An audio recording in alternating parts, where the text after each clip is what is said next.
Assalamualaikum warahmatullahi wabarakatuh. Perkenalkan, kami dari kelompok 6 yang beranggotakan saya, Agung Tri Susanto dan Arif Andrianto. Di sini kami akan menjelaskan tentang pemeriksaan engine saat kondisi hidup. Dengan KD 3.6 memahami pemeriksaan engine saat kondisi hidup dan 4.6 memeriksa engine saat kondisi hidup.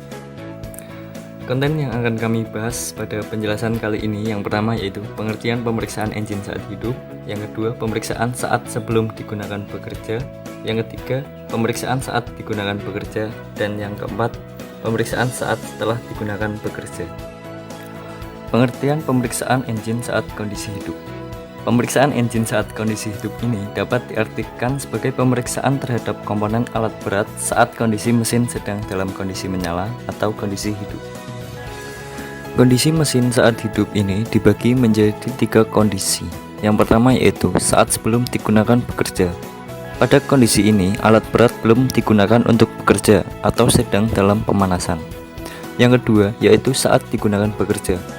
Pada kondisi ini, alat berat sudah digunakan untuk melakukan pekerjaan. Contohnya, ekskavator digunakan untuk membuat galian, loader digunakan untuk memuat bahan material, dan lain-lain.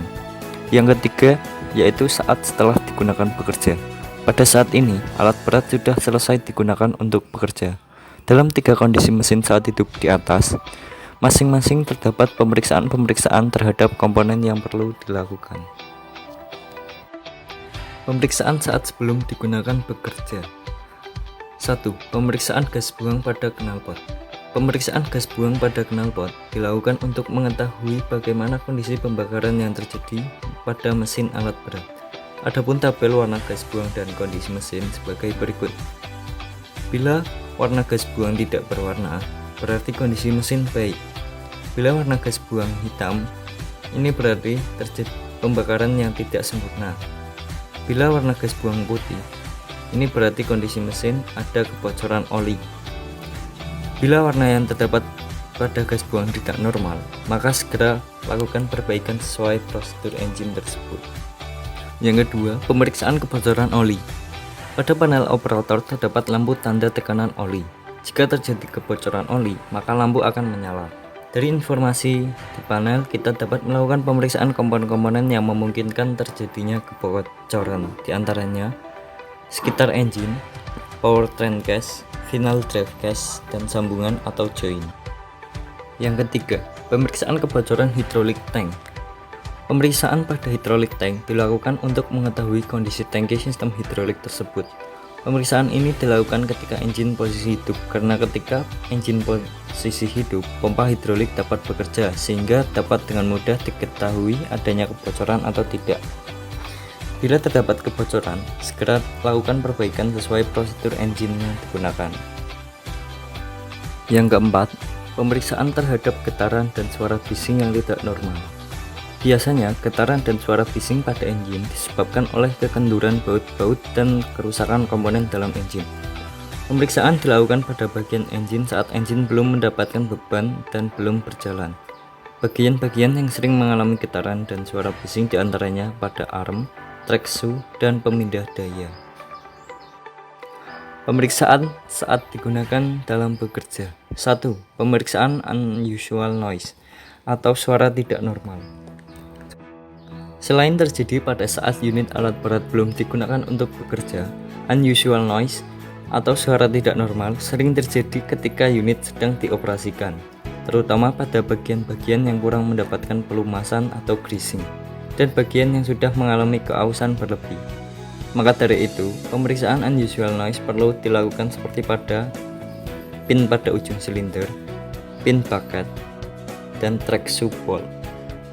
2. Pemeriksaan kelonggaran komponen. Pemeriksaan ini masih berkaitan dengan suara yang tidak normal karena kelonggaran komponen dapat menimbulkan suara.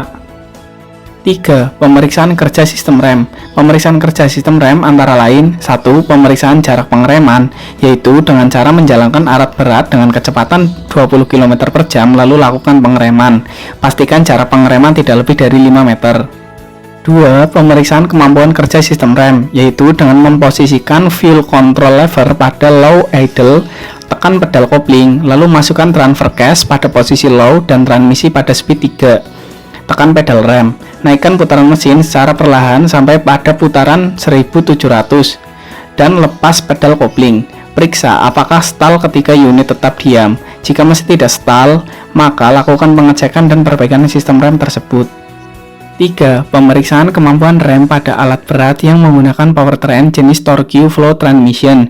Pada intinya sama, namun terdapat perbedaan karena tidak menggunakan kopling. Pemindahan gigi diposisikan pada gigi kedua, rem parkir kondisi free, lalu gerakan fuel control agar kecepatan engine naik hingga kecepatan penuh. Pastikan bahwa mesin tidak bergerak. Hal ini menunjukkan kemampuan rem normal. Jika mesin bergerak, maka lakukan pengecekan rem. 4. Pemeriksaan kerja shifting gear. Pemeriksaan ini berkaitan dengan pelumasan yang terjadi pada shifting gear. 5. Pemeriksaan kerja sistem steering. Pemeriksaan ini dilakukan untuk mengetahui apakah sistem steering bekerja secara normal atau tidak.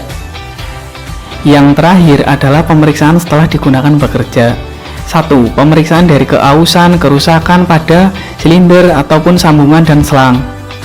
Yang kedua adalah pemeriksaan volume air radiator pada reservoir tank. Pemeriksaan ini dilakukan untuk mengetahui volume air radiator setelah kendaraan digunakan. 3. Pemeriksaan engine oil. Pemeriksaan ini dilakukan untuk mengetahui volume engine oil yang terjadi setelah digunakan untuk bekerja. Pemeriksaan ini dilakukan menggunakan oil stick. Yang keempat adalah pemeriksaan terhadap parking brake. Pemeriksaan ini dilakukan untuk mengetahui kondisi parking brake setelah digunakan bekerja. Kelima adalah pemeriksaan terhadap foot brake. Pemeriksaan ini dilakukan untuk mengetahui kondisi rem kaki setelah digunakan untuk bekerja. Sekian dari kami, apabila ada kekurangan kami mohon maaf. Terima kasih atas perhatiannya. Wassalamualaikum warahmatullahi wabarakatuh.